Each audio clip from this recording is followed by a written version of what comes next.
Hello and welcome back to Fantasy Entertainment. Like a lot of the rest of the world, I've been eagerly waiting for Game of Thrones Season 7 to come, and it's almost here.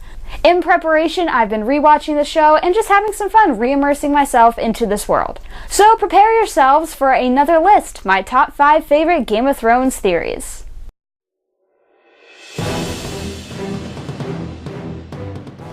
Quick disclaimer, I did not come up with any of these by myself. They're just theories, they're just for fun, and there's no way I actually believe any of them are real or could actually happen. Except for one. You'll see which one. Number 5. Varys is a merman. Mermen are a thing on Planetos. Remember the House Manderly sigil. Think about it. He is slippery, he can pop up anywhere, and he knows the sewers beneath the Red Keep better than anybody. Plus a hidden tail would explain the whole eunuch thing. Some people think Ilario is a merman as well. Think back to that scene with Arya and both of them underneath the Red Keep in Book 1 or Season 1, and when she goes after them, they have just disappeared, grew tails, and jumped into the sewers, maybe? Now this is probably not real. What's more likely is Varys and Ilario are Blackfires, and they want a Blackfire restoration with Aegon in the books. Number 4. Mance Rayder is Rhaegar Targaryen. This is for the books only though, because on the show, Mance didn't have a lot of screen time, and his last scene would be Jon Snow killing his own father, if this was true, and we just don't want to think about that. But let's take a look at Book Mance for a second. He united all the wildling tribes, he has the respect of all of them, and he's known as a singer, and he knows some southern songs. Rhaegar as well was a good leader. All his people liked him and respected him, and he would sing to them a lot. There's also the fact that no one really knows what happened to his body after the Trident. Some people think that the Rhaegar who fought Robert was not actually Rhaegar, but someone else under a glamour spell because of all the rubies they mention on his armor. So the real Rhaegar, with nowhere else to turn, goes to the Night's Watch, and then north of the Wall with the wildlings. This doesn't really do much for the story, since if he's kept his identity a secret for this long, he probably wouldn't reveal it anytime soon. Except if we found out about Jon, but Jon's still a little dead in the books. Number 3. Gendry is actually Cersei's son. This is a bit of a you gotta squint a little bit theory, but rewatching the show made me think about it again. So in almost back-to-back episodes in Season 1, Cersei talks about losing her first child, a black-haired boy, and Gendry talks about the golden-haired mother he never knew. And that's about it! I did watch a video about this last year that described how Cersei would dress up in peasant clothes and sneak out of the castle when she was younger, and maybe while Robert was away on a boar hunt, she did a baby swap, and now Gendry's in Flea Bottom, and Robert's legitimate son is not on the throne since she hates Robert so much.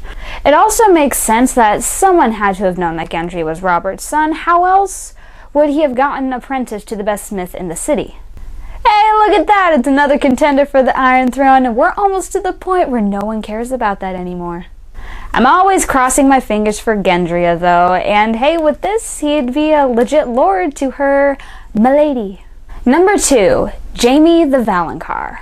This is one of the most popular theories, and at this point, we're just waiting for it to be confirmed. To break it down really quickly, if you remember the prophecy that Maggie the Frog told Circe in the books after she's talked about the whole gold to be the crowns, gold to be the shrouds thing, she said that Circe will die when the Valonqar kills her. Now, Valonqar is Valyrian for little sibling, and Circe, of course, assumes that it's her mother-killing monstrous little brother Tyrion.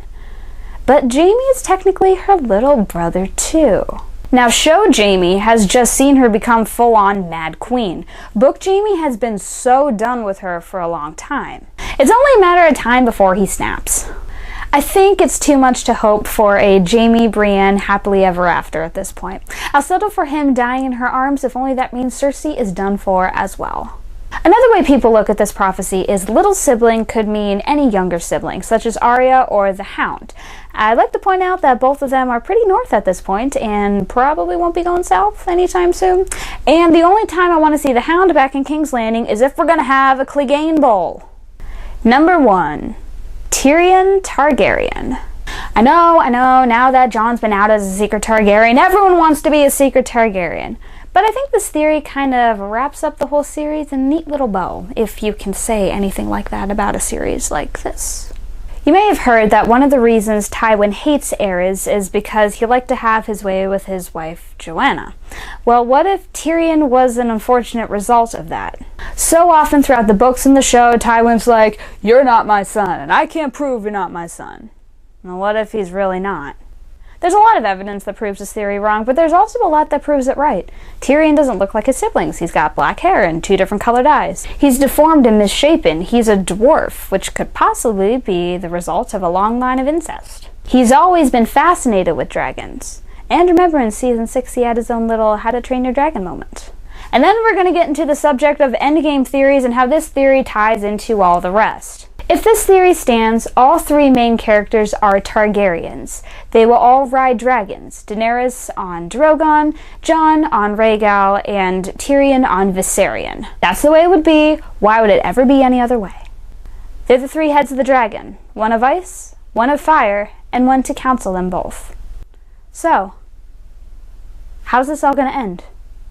Is only one of them the prince who was promised, Azor Ahai and the last hero? Or is each one of them one of them?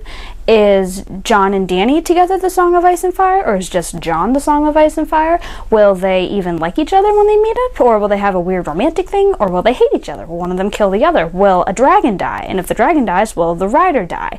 Will this even matter? Will the Iron Throne even stand? Is the long night coming? Are the others going to completely take over? Will there be 7 kingdoms when this is over? Or will there be a weird democracy? Is the hiatus between 7 and 8 so that we can have spring come? Or will spring never come and the others will take over everything because the humans haven't learned their lesson because of war? Will they even survive? How are they going to survive? Does that mean that hot pie is the savior of everything? Nah, it's going to be Sir Pounce. Thanks for watching. How have you been getting ready for season 7? What are some of your favorite theories? Let me know in the comments below. See you next time, and remember, Vala Morgulis. And we're down to 82 minutes. One of those game of beating the time. I haven't even looked over this in a while. And, wow! This is really hard! I forgot how hard this is. Okay, pull myself no more hair down. Oh well, I lied. This is a bit, as my lady commands. Like game ball. Get hype. If you think back to my Star Trek video, I couldn't really say a list of 10 things. Now I have a paragraph of ranting that I'm able to do it when I'm not thinking about it. The riders die. Whew, I don't know where I was going. And now his watch has ended.